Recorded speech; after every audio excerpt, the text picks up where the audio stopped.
So I've recently received an email that I thought I would share with you. Don't worry, I did ask the person who sent me the email if it was okay to share, and she gave me her consent. So, hey Nushka, I've recently noticed that you switch your content towards colorism and texturism, so I thought I would share my story. I was born in, let's just say, West Africa, you guys, because I don't want to reveal too many details about her. I don't want her to be recognizable, so let's just say West Africa. But my parents moved to America when I was 3, and already as a child I've received a lot of mockeries. I was called African booty scratcher and tar baby. Now I definitely believe this because I have a lot of family in the Maryland, in Baltimore, and I know that my cousins were also insulted as children, and I've seen a lot of videos here on YouTube of people, Africans who grew up in America, and they all have the same story. Okay, so clearly they're not lying. It's always the same insults as well, so I definitely believe this. And if the insult and the mockeries only happened in school, that would have been okay. But even at home, my aunties and uncles, my parents have a lot of siblings in America, reason why they were able to move here to begin with, would make fun of me as well. They would make fun of my skin tone, make fun of my nose, would refer to it as bell pepper nose, etc, etc. Now this is something that I can definitely relate with. As a child, I was also mocked a lot for my skin tone by my aunties and uncles, and it's definitely cut deeper than, you know, when it happens in school. I mean, it's already bad enough when other kids at school make fun of you and call you ugly, but it does cut deeper when it comes from your own family. Like, I feel like a child that is going through a lot of bullying from its mate at school but has a mom that always reassures them at home, that tell them don't mind them, your hair defies gravity, for example. Let's say that the child is experiencing texturism at school, that tells them you're beautiful, your skin is beautiful, look at your skin in the sun, it looks like gold, look at how your skin looks when you are sun-kissed. I feel like that child is going to have a lot less hang-ups than a child who is experiencing abuse and bullying at school but also in the home, right? And I know this from personal experience because as a child, one of my mom's sisters, she really had an issue with me, with my skin tone. She would bring it up all the time, and my mom wouldn't say anything. Like, I remember one time where she came at our house and I was 8 maybe, and she was like, oh my god, this one, she's so dark, she's really dark, like if you want a husband you're going to have to bleach. Like, as if at 8 years old absolute top priority was getting a husband, right? Crazy. And I remember my mom just standing there and not saying anything. And you guys, I don't want you to come for my mom in the comment section. She's in a bad mom, you know. She was just going through self-esteem issues at the time, you know. She herself, she wasn't very confident to stand up for herself, so talk less of standing up for someone else. So it's not that she was agreeing with her sister, she just, you know, couldn't express what she was feeling, so she would just laugh. It wasn't, again, a laugh mocking me, you guys. It was just like the type of laugh you have when you're really uncomfortable. Like, you know, I do that sometimes as well. When I'm very uncomfortable, I tend to laugh or smile, but it's not that I feel like there's actually something funny going on in that very moment. It's just that, you know, I'm trying to mask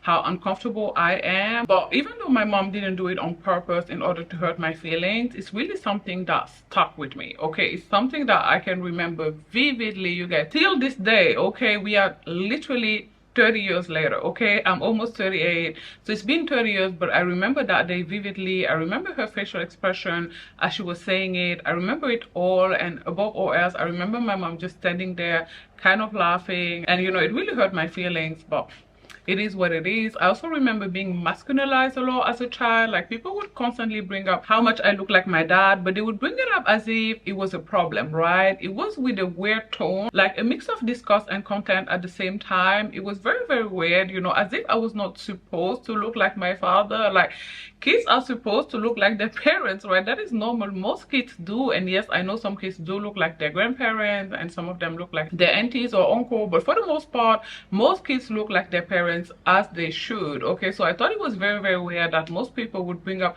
me looking like my dad as there was something wrong with it, you know, as if it was an anomaly, when really it's the norm. It is actually normal. Okay, so I can relate to, you know, what she's saying a lot, and I know a lot of y'all can, you know, from reading your comments sometimes under my videos. But let's get back to the email. So I remember as a child already vowing to myself that my kids would never go through this. I was 8 years old when I decided that I wanted to have a biracial child. I wanted it to be a boy for whatever reason. I guess I just was too traumatized by what was going on at home and in school. And when I started dating, I would only consider white suitors. I would never give the time of the day to black men who would approach me. I would only go out with the white man who would court and wine and dine me. And lo and behold, I felt pregnant with my now husband, and I remember really wanted for it to be a boy. But when we went for the first screening, I was told by my gynecologist that I was expecting a girl. I remember feeling really sad, almost devastated, but somewhere somehow I found a way to cope with it. Now my girl is, again, I won't say how old she is, and I'm really happy knowing that she's not going to experience nearly as much colorism as I did. And unfortunately, she did inherit my nose, so she may suffer from a bit of futurism, but perhaps I can convince her to get a nose job. She also has 3C hair, so she won't experience texturism as violent as I did. And I'm not going to share the rest of the email, you guys, because it's kind of private, but this email really made me feel some type of way because first of all, I could relate to the first half, right? I personally, even though I have a mixed daughter, I can't relate to the second part. Like, I didn't have my mixed girl on purpose, as in, I didn't have her, you know, because she was not going to experience as much colorism as I did as a child. Like, I was very young when I had her. I was 21, so it's not something that I used to think about a lot back then. You know, I just happened to have a mixed child, okay? Because when I first started dating, the only men that would approach me at the time, I've shared this in several videos, were Caucasian men. Now, I personally don't approach men, so I have to pick from the men who approach me. You know, I have to choose from them.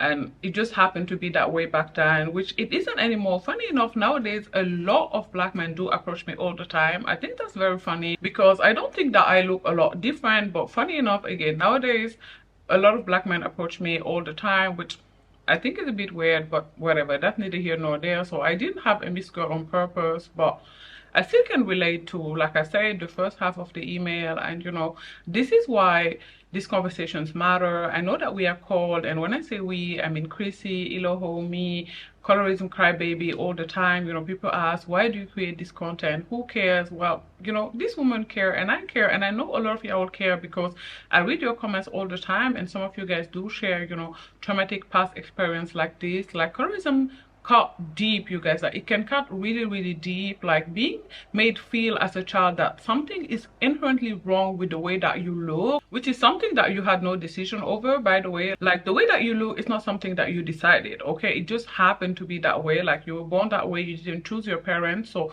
being made feel already as a child, and we know how vulnerable children are, we know how transformative the things that we experience as a child can be, right? So being made feel already as a young innocent child that there is something inherently wrong with the way that you look, that cuts really deep, you know. And sometimes even therapy cannot help. I say this as somebody who been to therapy, but there are some things that even therapy cannot heal. I mean, it can get and does get better, but sometimes it still cut deep no matter what. So it's really important, you know, to uplift little dark-skinned girls. You know, I make this effort all the time. Every time that I see little dark-skinned girls in the street, I will compliment them on their skin complexion, their hair. I will find a facial feature that I really like about them and compliment them on it, because it matters, you guys. Like, sometimes those are little things that you can hold on to and will remember forever. Like, I will never forget the first time as a child that I saw Alec Wake. Like, that really stuck with me. This dark-skinned black woman that was deemed as beautiful, as perceived as beautiful, it meant everything to me, you guys. It meant the world to me, you know. And then later, Kelly Rowland, Naomi Campbell, like, as someone who was very tall already as a child, and, you know, kind of lanky, skinny, or really teen at the time, right? That meant the world to me, to know that there were women that looked like me somewhere else that were deemed as viewed as perceived as beautiful. Now, I personally, I wasn't affected so much by colorism as a child, I'm not gonna lie. Like, for whatever reason, it didn't affect me that much, even though I experienced a lot, okay? A whole lot of colorism as a child. You know, I was mocked in school, and like I said, by my uncles and aunties, but it's not something that I internalized. Now, I did internalize some futurism, not gonna lie about that, but colorism, for whatever reason, didn't faze me. It didn't matter how much people say that I was ugly because of my skin complexion. I didn't buy it. I didn't believe it. I always felt like my skin was beautiful. Now, okay, maybe not as a child, maybe as 8 years old, I didn't feel like my skin was gorgeous, but I also didn't hate it. Okay, they didn't manage to make me hate it. And today, as an adult, I absolutely adore my skin. I talk about this all the time. It's literally the first thing I look at when I wake up in the morning. Like, I will literally rush, okay, run to my bathroom and look at myself and be like, yes, okay, the darker the berry, the sweeter the juice. So colorism is not something that affected me a lot as a child. Futurism affected me a lot more, but I definitely still have a lot of empathy for her. I know you're watching, girl, and we talked about it, and I definitely can understand. I'm not going to judge harshly because I definitely get it. Like, I definitely get what could make someone do something like this. Even though if you recognize yourself in the OP stories, and I told this to the OP herself, you should probably be mindful because there is some internalized self-hate going on here. Like when the OP talks about convincing her toddler eventually in the future that she should get a nose job, I do think that that is problematic. So yeah, there is that. Like, again, people are dealing with the traumatic experience with the best way they know how, and it's not always a way that we can endorse or even comprehend,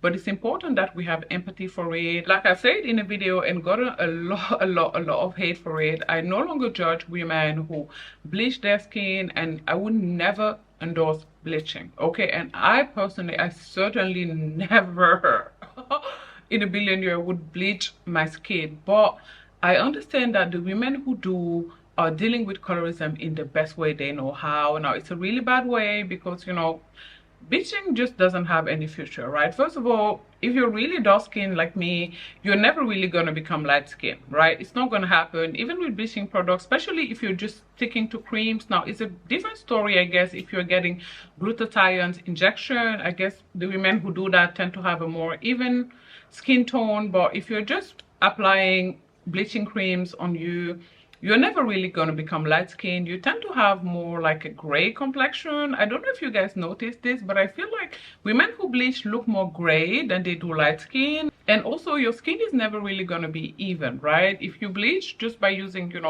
creams, some of your body is going to be grayish, like I said before, and the rest is still going to be dark. Like you see with women who bleach that they really have darker knuckles. Now I know that dark skinned women like myself, even when we don't bleach, can have that, but it's nowhere near as pronounced as it is among women who bleach. So I personally think that bleaching is a really bad strategy to cope with colorism. But again, I have empathy for women who do it because I understand that they're just dealing with colorism in the best way they know how. Same way, I'm not against nose jobs. I was just actually answering a comment about that. Like, I personally am not against black women who get nose jobs. Like, I'm not against plastic surgery in general, you guys, and I know this is an unpopular opinion online, but I think plastic surgery was made by human beings for human beings. Like, it's not for dogs, okay? And because it's not for dogs, I'm not against human utilizing it in order to feel more confident, in order to feel better about themselves, or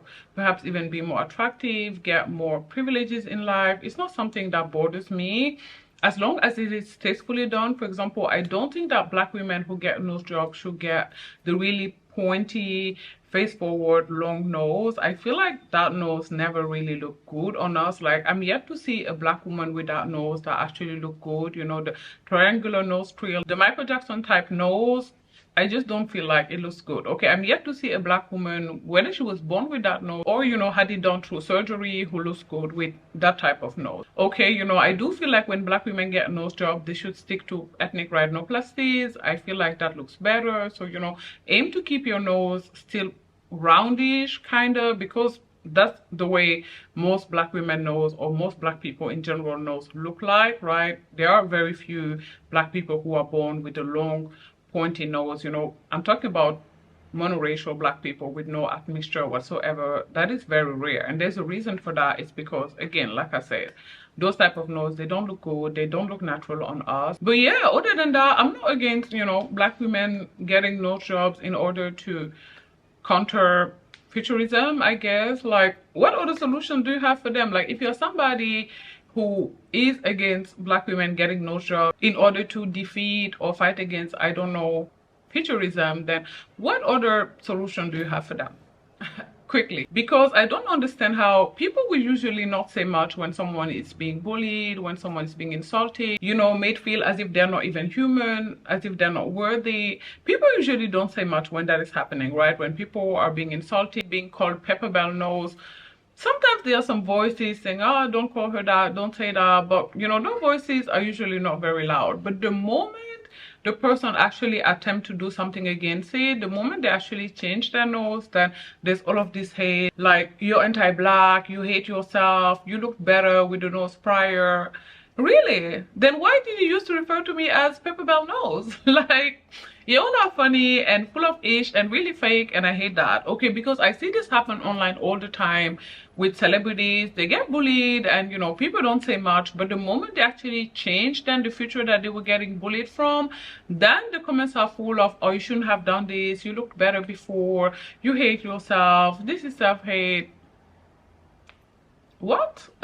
So where were you back when people were hating on this person and bullying her? Like, why didn't you say something? Like, why weren't you, if you felt her nose looked so good before, then why wouldn't you be under her comments commenting and say, girl, you're so pretty, your nose looks so good? Like, y'all are full of age. You know, this reminds me of what is happening right now with Vinnie Jr. If you don't know who he is, he's a Brazilian soccer player.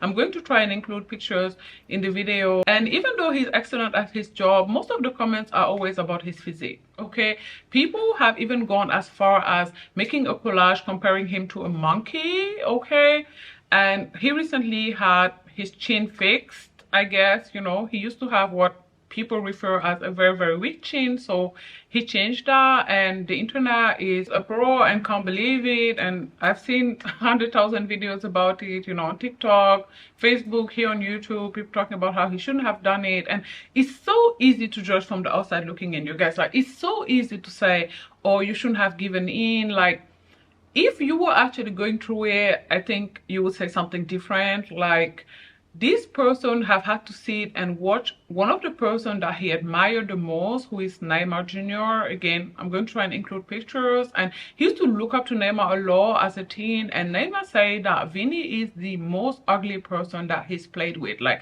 imagine having someone that you look up to say something like that about you. Like, I can only imagine that that hurt as much or almost as much as hearing your mom or your dad say something like that. Yes, you guys, it's that deep. And you know, again, it was not only Neymar Jr., it's all the commentators and the people. Like, when he would play in stadiums, people would make monkey noises. Imagine trying to play ball while people are making monkey noises. And shout out to him, because he still excelled at his job. Okay, he still put on so much goals, even though people were in the stadium mimicking monkey sounds. I mean, I'm not even gonna lie, I cannot even begin to imagine how hard that must have been. And now people are judging him, you know, for fixing his chin and being really fake and phony and saying that he looked better before. No, he didn't. Okay, he did look better before. Actually, in my opinion, I do feel like, you know, this is an improvement. He looks better now. Like, it kind of natural. It's not that bad. Okay, and I wouldn't be surprised if he gets a nose job next. Okay, because his nose is also something that he gets a lot of hate on, and I wouldn't be surprised if he fixes it. I guess he's gonna wait maybe until his career is over, you know, just in case there are breathing issues involved, because, you know, he plays ball, have to run a lot. It's really important to have a lot of stamina, so he may not risk it now. I think the chin implant that he had it done with, you know, fillers instead of, you know, getting an actual chin implant. So I think he doesn't really want to go under right now, because he's still at the height of his career. He's very, very young.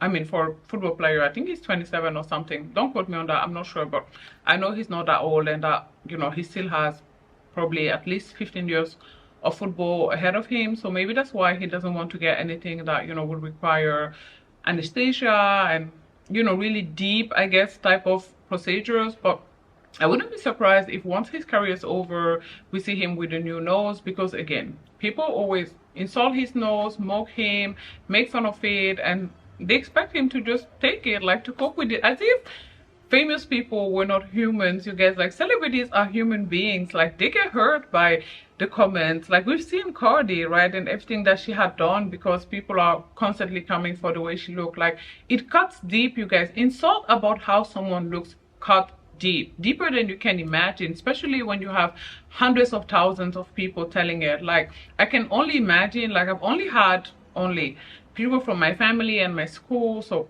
not even 100%, I guess, talk about the way that I look, dissect my look, and that cut deep. So I cannot even begin to imagine having hundreds of thousands of people talking about the way you look. That must be excruciating. Like, I cannot even begin to imagine having people scrutinizing you like that, detailing, you know, everything that is wrong with you. Like, I remember once a plastic surgeon made a video about exactly what Vinnie should change so that he would look better, more attractive. So that's crazy, you guys. Like, come on. Again, these people are human beings, okay? Internet personalities, celebrities, famous people are human beings, okay? They get their feeling hurt like everyone else. So yeah, if you don't want them to be out here cutting up body parts of themselves, I guess you should not be out here criticizing them and heavily scrutinizing them and, you know, looking for the tiniest flaw that you can see in them in order to commentate under their IG posts and stuff, because that is the stuff that usually send them over the edge, as it should, right? Again, anybody would have done it unless you have ironclad self-esteem, and we know that self-esteem doesn't exist in a vacuum, you guys. You'd have done it too, okay? So be light-headed on the judgment. But anyway, this video is way too long and much longer than videos that I usually upload, so I'm gonna love you and leave you here. If you like this video, do not forget to give it a thumbs up. In the comment section down below, let me know, what did you think about her email? Do not forget to subscribe to my channel as well as becoming a member. And you can also email me as well if you want to share your story. You can email me at m.nushka, like my YouTube name, at gmail.com. If you don't want me to share it publicly on the platform, I won't, but we can just talk about it, because like I said, I have first-hand experience with this. And I will talk to you as always tomorrow. Bye guys, thanks for watching. Mwah.